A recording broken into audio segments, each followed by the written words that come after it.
이상입니다. 네, 혹시 질문 있으면 받겠습니다. 네.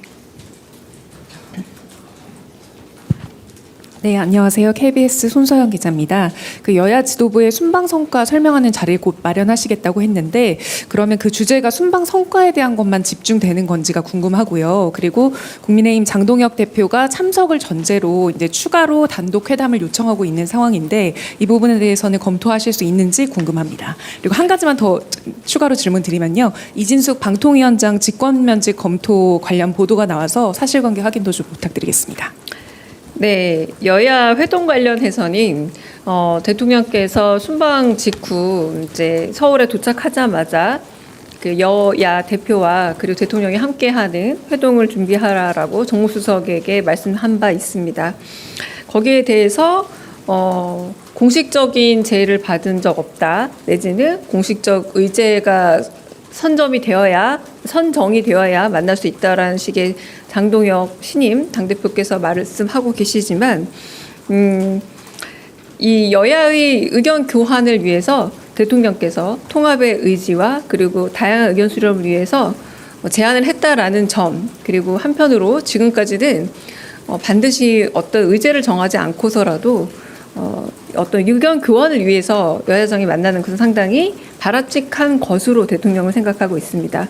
그런 부분에 있어서 여전히 여야 회동 일정은 계속 논의 중이고요. 지금도 논의 중에 있는 것으로 알고 있습니다. 그리고 두 번째, 이진숙 방송통신위원장에 대한 직권면직 검토에 대한 얘기는 정치중립 의무 위반에 관련해서 이미 감사원에서 7월 초에 결론을 낸 바 있습니다. 공무원으로서 지켜야 될 정치중립 의무를 위반했음은 이미 밝혀진 사안이죠. 그 외에도 공직윤리법을 위반해 백지신탁 심사 결과 나오기 전에 방송사업자 심의 의결을 주의한 부분에 있어서 의결한 부분에 있어서도 주의 처분이 있었습니다. 아무래도 정치중립 의무 위반 같은 경우는 상당히 심각한 사항으로 방송통신위원장 직권면직을 검토하고 있는 것은 사실입니다. 네. 네, 안녕하세요. 대변인님, 한국일보 오태경 기자입니다. 그 국무회의 모두 발언에서 대통령께서 노란봉투법 관련해서 특별히 좀 노동계의 상생 정신을 좀 당부하셨는데 이러한 발언이 나온 배경과 맥락을 여쭤보고 싶고요. 또 비공개 회의에서 검찰개혁 관련해서 언급을 하셨다라고 소개해 주셨는데 이게 나온 배경과 또 맥락, 또 그리고 또 정성호 법무부 장관에게 또 주문을 하신 건지 여쭤보겠습니다. 일단 노란봉투법 관련해서는 대통령께서 여러 번 말씀하셨던 것처럼 우리가 평범한 그런 노동복지 국가로서 그리고 노동선진국의 입장에서 이런 부분에 있어서는 반드시 해야 될 부분이다라고 말씀을 하셨고, 그래서 상생을 위해서 이거는 우리 노동 환경의 개선과 여러 가지 그 산업 환경에 있어서의 상생을 위해서 필요한 과정이다라고 한 번 더 말씀하신 부분이라고 보시면 되고요. 검찰 개혁과 관련해서는 다양한 이견들이 있지만 그게 작은 세부적인 이견들로 알고 있습니다. 근데 이런 이견들의 경우 오히려 드러내놓고 많은 분들 앞에서 그 의제를 가지고 토론함으로써 지금 어느 정도 불법 계엄 사태를 비롯해서 검찰의 권력이 너무 과도하게 비대해져 있고 한편으로는 책임 이상의 권한을 누리고 있는 것은 아닌가라는 국민적인 불신이 분명히 있기 때문에 이런 불신들을 해결하는 과정에서 정치권과 그리고 한편으로는 좀 다른 의견을 가진 다양한 사람들이 대통령께서 좋아하시는, 그러니까 아예 오픈해놓고 모든 사람들의 의견을 받으면서 토론을 해보면서 서로 부족한 부분에 대한 대안들을 마련해가는 그런 상생적 토론 과정을 가지면 어떻겠느냐라는 얘기를 하셨던 겁니다. 그래서 어쨌든 검찰권 남용에 대해서 국민적 합의가 있다라는 전제, 그리고 이 부분에 대한 조정이 필요하다. 그리고 검찰 역시도 잘못을 저지르는 부분에 대해서는 책임을 져야 한다라는 이런 공통의 인식 위에서 이 해결 방법에 대한 공개적 논의가 필요한 것은 아닌가라고 제안하셨습니다. 네. 네. 네, 대변인님 안녕하십니까? MBC 정상빈입니다. 조금 전 이진숙 방송통신위원장 직권면직을 검토하고 있는 건 사실이라고 말씀을 해주셨는데요. 네. 이제 방송통신위원장이나 이런 공영방송사 이사장의 경우에는 면직됐다가 행정소송 통해서 돌아온 경우도 많이 있는데 시점을 뭐 현재 수사받고 있는 내용들의 형사기소 이후로 고려하실지 아니면 현재 뭐 품위유지 위반 등으로 감사한 결과 내용이 나온 것만으로 충분히 가능하다고 보시는지도 여쭤봅니다. 정치중립 의무 위반 관련해서는 상당히 엄중한 사안으로 알고 있습니다. 이미 이 사안은 7월에 감사원에서 정치중립 의무를 위반했다라고 결론이 난 사항인데요. 이 사안만으로도 상당히 심각한 것으로 알고 있습니다. 네. 네, 대변인님, 저 MBN 표선우입니다. 저도 네. 이진숙 위원장님 추가로 여쭤보고 싶은데요. 네. 여당에서는 공공기관장 대통령 임기 일치법을 추진 중이고 이걸 빠르게 처리하겠다고 했는데 이 법안이 통과되는 걸 기다리지 않고 직권면직을 검토하시는 이유가 뭔지 궁금합니다. 다시 말씀드립니다. 정치중립 의무 위반 관련해서는 상당히 심각한 공무원으로서의 문제 사항이라고 볼 수 있고 이 부분은 7월 초 이미 결론이 나 있는 상태입니다. 네. 조금 이따 뒤로 넘어가겠습니다. 죄송합니다. 네. 예, 대변인님 뉴스원의 한재준 기자인데요. 그 연장선상의 질문인데 그 노란 봉투법 관련해서 대통령께서 이제 상생을 이제 노동계도 요청을 하셨는데 취임하신 뒤에 이제 노동계 그러니까 재계부터 만나시고 노동계하고는 아직 뭐 단독적으로 만남이 없으신 것 같아서 그 검토하고 있으신지 궁금하고요. 두 번째로 그 장동혁 그 대표가 이제 어떻게 보면 여야가 아닌 이제 야당과 단독으로 좀 만나달라 이런 제의를 했는데 대통령께서 충분히 좀 검토할 의향이 있으신지 궁금하고 그 다음에 저희 대통령께서 그 순방 다녀오신 기간에 그 특사단이 중국 다녀오지 않았습니까? 이에 관해서도 좀 별도의 보고가 이루어졌는지 그것도 궁금합니다. 네, 노동계와의 만남을 말씀하시는 것 같은데 노동 현실에 대해서 그리고 일하러 나가서 적어도 목숨을 잃지 않아야 한다라는 여러 가지 산재 관련된 메시지는 꾸준히 내오시고 있지 않습니까? 그런 부분에서 굳이 이렇게 만남 이상으로 메시지는 전달이 됐다는 생각이 들고요. 물론 만날 의향도 분명히 있을 거로 생각을 합니다.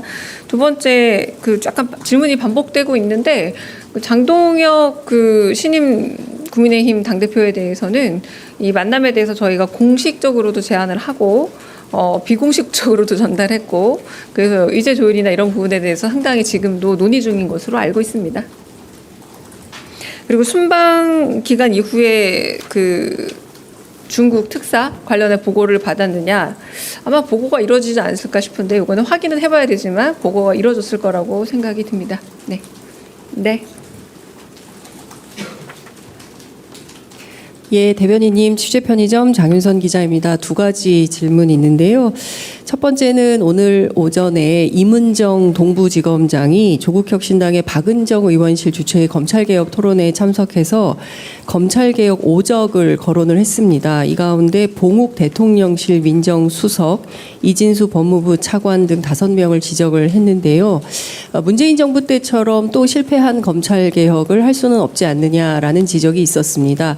이 관련해서 사실은 현직 검사장이 정치인 토론회에 나와서 검찰개혁 5적이라고 해서 실명을 비판한 것은 매우 이례적인 일인데 관련한 대통령실 입장 어떤 건지 여쭙고요.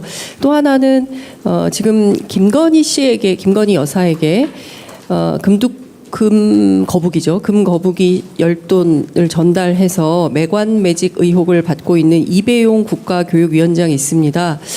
이분이 지금 국회 출석 앞두고 돌연 연가를 내고 출근하지 않고 있는데요.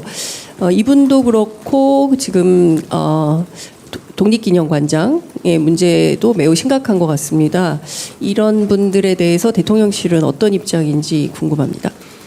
네, 첫 번째 검찰개혁 관련해서는 한번 좀 반복적인 입장일 수 있겠습니다만 대통령께서 말씀하시기를 검찰개혁은 일종의 보여주기식은 안 된다라는 표현을 오늘 국무회의에서 하기도 했습니다. 그러니까 실질적인 안을 도출해야 되고 말 그대로 서로 다른 생각이 있다면 토론의 문화를 장착해서 어떤 부분이 대안이 되고 있고 어떤 부분이 부족한지를 구체적으로 언급하면서 더 합리적이고 그리고 국민의 이익에 부합할 수 있는 검찰 개혁안을 마련해 가야 된다라고 얘기를 했는데 결국에 그런 생각을 가진 사람들이 있다면 어떤 명명이라기보다 네이밍보다는 대안과 함께 좀 공개적인 토론의 장에서 가장 합리적이고 이성적으로 어떤 면이 검찰 개혁이 이루어져야 된다라는 대안을 내놓는 게 좋지 않을까.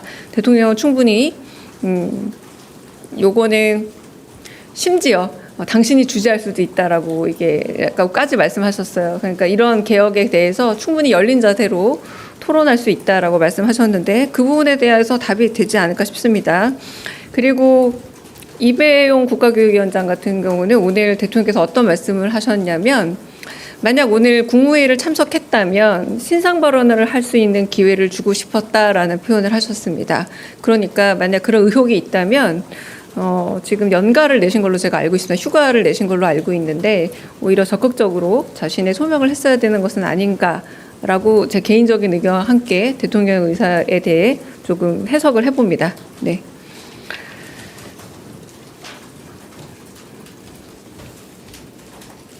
네, 대변인님 채널A 홍지은입니다. 그 이진숙 반통위원장 관련해서 그 감사원 이제 결론 난 게 7월이고 이 직권면직 카드를 좀 더 빨리 꺼낼 수도 있을 것 같은데 왜 지금 이 시점에 직권면직을 좀 검토키로 한 이유가 좀 궁금한데요. 네, 대변인님께서 계속 정치 중립 위반 의무를 강조하셔서 이게 좀 가장 큰 문제점이라고 보셨는지도 궁금합니다. 네, 지금 제가 검토 중이라고 말씀을 드렸잖아요. 이제 검토 중인 거고요.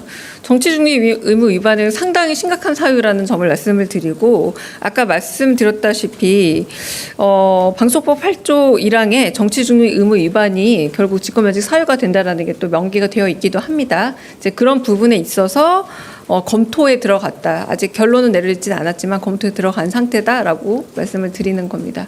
네, 네.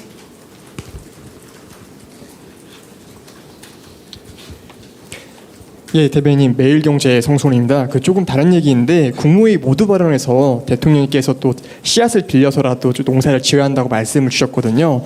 근데 이번에 이제 예산안 보면은 국채를 이제 110조 원 정도 발행을 하게 되는데 이렇게 국채라든지 이제 국가 재정 상황 관련해 가지고 국무회의 비공개 발언이 좀 나온 게 있는지 말씀해 주시면 감사하겠습니다. 네, 오늘 특별히 재정 관련해서는 아마도 이제 기재부에서 오늘 예산 관련한 그런 여러 가지 브리핑도 있기도 하고 공개도 돼서 엠바고 해제돼서 나오는 것들도 있어서 따로 말씀을 하지 않았습니다만 여튼 전 정부에서 안타깝게도 재정 정책에 있어서 꼼수 재정과 한편으로는 아까 제가 분식회계라는 표현을 썼는데요. 그 기금 여유 재원을 좀 무리하게 끌어다 쓴 부분도 있었고 그래서 결국은 건전 재정으로의 복귀, 무책임한 재정을 좀 정상화하고 그리고 어려운 경기 안에서 마중물을 붓기 위해서는 씨앗을 빌려서라도 그 뿌려야 된다라는 그 말씀과 함께 필요한 부분이다라고 여러 번 강조해서 말씀하셨기 때문에 따로 국무회의에서 말씀 없었습니다만 그 의사는 여러 번 말씀하셨습니다. 네. 네, 한국경제신문 김형규 기자입니다. 비공개 회의에서 SOC 투자 기회를 국민께 드린다는 거는 펀드를 구성하는 것인지 어떤 형태인지 좀 자세하게 부탁드리고요. 두 번째로 대통령이 노란봉투법 관련 말씀에서 노란봉투법이 기존에는 경제계 개선을 요구하는 법안으로 많이들 해석을 했는데 이날은 대통령께서 노동계의 변화를 주문하신 것 같아서 아까 말씀을 하셨긴 했지만 혹시 추가로 또 설명해 줄 수 있는 부분이 있는지 궁금합니다.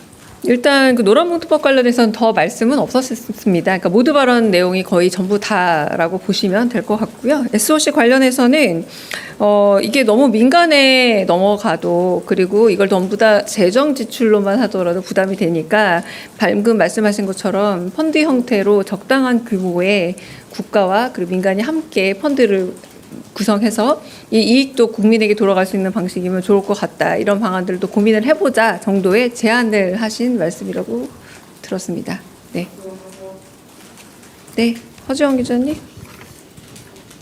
네, 대변인님 CBS 허지원입니다. 그 외교부에서 순방 후속 조치 관련해서는 좀 어떤 게 언급됐는지랑 대통령이 오늘 그 김정은 위원장 방중이나 북중러 관계에 대해서도 혹시 언급을 했는지 말씀해 주실 수 있을까요? 네, 특별한 북중러 한미일 등의 외교 현안에 대한 언급은 없으셨고요. 그리고 외교부에서는 일종의 이번에 한일 그리고 한미 정상회담과 관련된 결과 브리핑이었다. 결과가 이러이러했다라고 의미 부여를 좀 했고요. 이후에 남겨진 뭐 셔틀 외교라는 게 지금 시작을 다시 한 거 아닙니까? 근데 셔틀 외교는 서로 오감으로써 좀 더 구체화되는 부분이니까 뭐 에이펙을 뭐 근간으로 해서 일본도 온다거나 그리고 미국도 온다거나 이런 부분들에 있어서 이번에 나눈 성과에 대해서 어떤 방식으로 외교적으로 이어져 나갈 것인지에 대한 그런 추후 보고들이 이어졌다라고 보시면 되겠습니다. 네. 네, SBS 비주 우영준입니다. 그 자동차 관세 관련해서 아직 미국과 추가 조율이 남아 있는데 혹시 오늘 국무회의에서 관련된 보고나 논의들이 있었는지 궁금합니다. 네, 특별한 보고는 없었고요. 이번에는 이번이라기보다 지금 트럼프 2기 행정부 들어서서 이제 관세 협약이라던가 여러 가지 논의되는 이야기들이 구체적인 어떤 답을 가지고 단기적으로 이루어진다라기보다 약간의 변동성과 유연성 안에서 계속해서 협의가 이루어지는 과정으로 관세 협약도 되고 있지 않습니까? 그 부분에 있어서도 특별히 언급은 없었고요. 지금 실무단위 안에서 계속된 접촉이 있고 지금 트럼프 대통령이 그날 트윗에서도 자신의 소셜 미디어에서도 썼던 것처럼 지금까지 협의된 것 이상으로 변화는 없다라고 말을 하기도 하지 않았습니까? 이제 그 큰 틀의 변화는 없다라는 것에 양국이 지금 동의하고 있는 상황입니다. 다른 질문 있으실까요? 네. 예, 안녕하십니까. 저 EBS 송성환 기자라고 합니다. 오늘 보도 보면 이배영 국가교육위원장이 그 대통령실 결재 없이 휴가를 냈다라고 하는데 혹시 이 부분 확인 가능한지 좀 부탁드리겠습니다. 제가 알기로도 휴가를 가겠다라고 제출은 했는데 저희가 결재를 하지 않은 걸로 알고 있습니다. 네. 비서실장 통해서 이제 결재가 이루어지는 과정이 있거든요. 근데 아닌 걸로 알고 있습니다. 네. 다른 질문 또 있으실까요? 네. 없으면 여기서 마치겠습니다.